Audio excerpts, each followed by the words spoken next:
Yay, we're on. How exciting. Aloha. This is Hope Johnson for Wisdom Dialogues, coming to you from Huntington Beach in Southern California. Yay. So today I came on to talk about trust. What can be trusted? May have been a little bit confusing for some of my peeps, where I had a post that, what was it? Something to the effect of individuals. No one can be trusted individually. Everyone can be trusted indivisibly. Okay. So a couple of people were like, what do you mean? What does that even mean? A lot of people got it. A couple of you were like, what are you saying? So the individuals that we perception of individuals seems like they're housed in a body, and we say we trust someone. We're trusting them to act or do or be a certain way, act or do or be a particular way. I can give you an example. Let's say you're married and you made some vows where you guys are not going to be with other people in that way, a sexual way. Well, no one really has a choice in that, though. No problem with making the agreement. No problem with that. It's just that no one really has a choice. The action all comes from thinking. The action's always going to come from thought.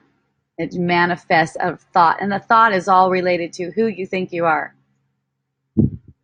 So you trust individually like that. One's going to do it. It's like I put myself in a position where I can be hurt. I could be disillusioned, let's say. I put my trust in you. Say I put my trust in you to take care of my car while you're driving around on my car, something like that. Put myself in a position where I can find myself to be hurt. It's an investment. It's an emotional investment. Now, people would ask me, well, can you trust your husband? I'm like, no, I can't trust my husband like that. I've gone 25 years without having any perception of him breaking any marriage vows. But, it's way different in trusting the whole thing indivisibly, meaning whatever is arising for you, whatever is arising out of anyone's expression is for you, and it's blessed. It's totally blessed. It's such a blessing for me because I don't have to trust in individuals. I don't have to trust in how they're going to do, how they're going to behave, anything like that. I can trust in the all. Aloha, Jane. Thank you for joining. I can trust in the all, and because I can trust in the all of the individuals are free. They're free to act however they like. They're free to act however they need to act. They're free to be played out, let's say, and being played out by my mind. We're all perceiving. We're all perceiving until perception is no longer necessary. You could say we're all using each other in a lovely way to see through the perceptual world until perception is no longer necessary. So it's not a question of, do I trust you? Should I trust that person? When you trust in your natural connection with spirit, you're trusting in everything indivisibly, meaning whatever anyone gives you is perfect for you. Even if they come up and give you a slap in the face, it's like, oh, thank you. Because you made it. I can trust you. I can trust you because of who you are, because you're indivisible. Not because I'm putting an investment, an emotional investment into your body, your separate mind to be a certain way for me. I just trust. So if anyone has any questions about that, please let me know. Otherwise, I've got a few more things to share. I've been talking with parents, going around with my book, Unschooling for Parents. If you don't have it yet, look it up on Amazon, Unschooling for Parents. You can download it for free if you have Amazon Prime.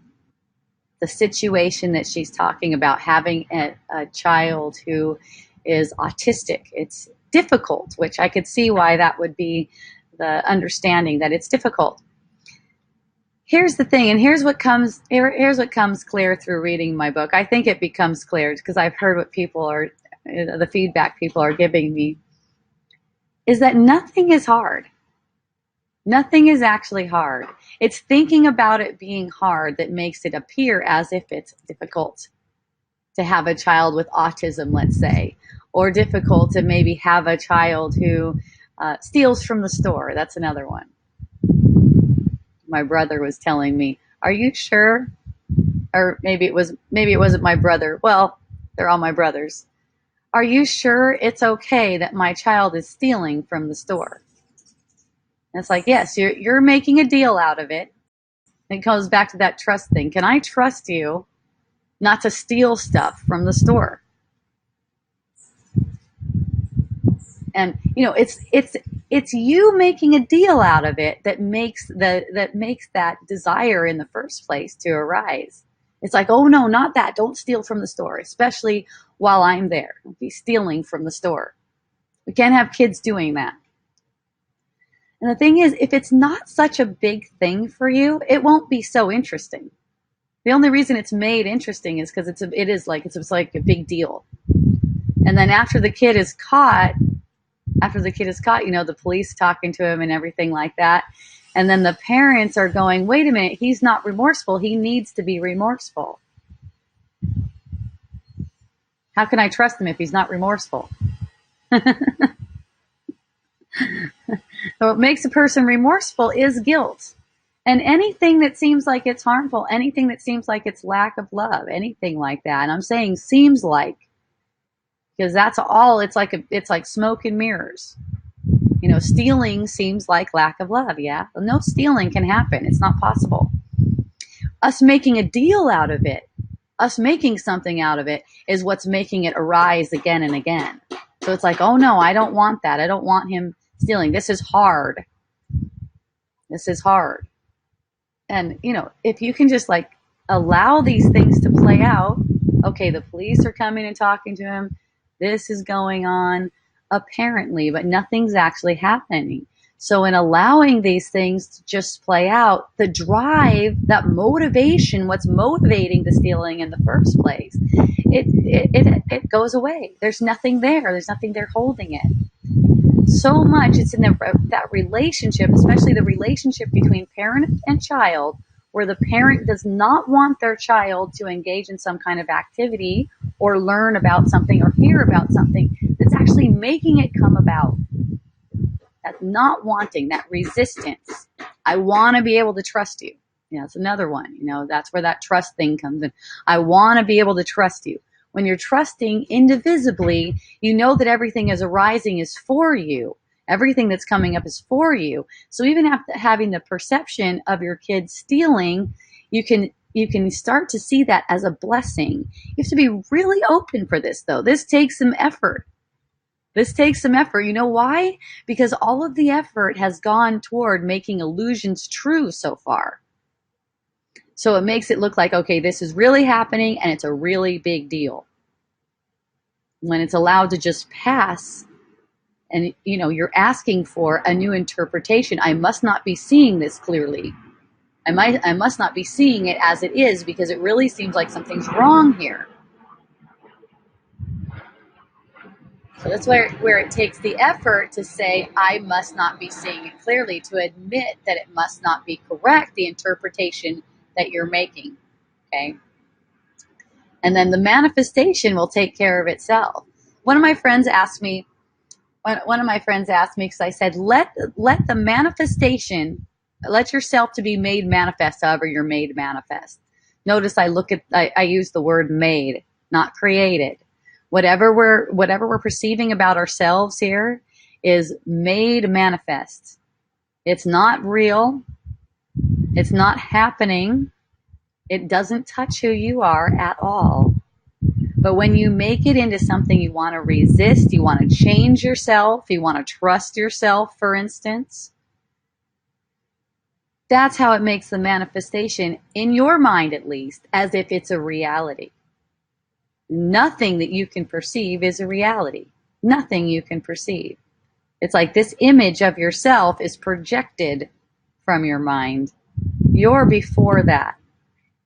You're before that.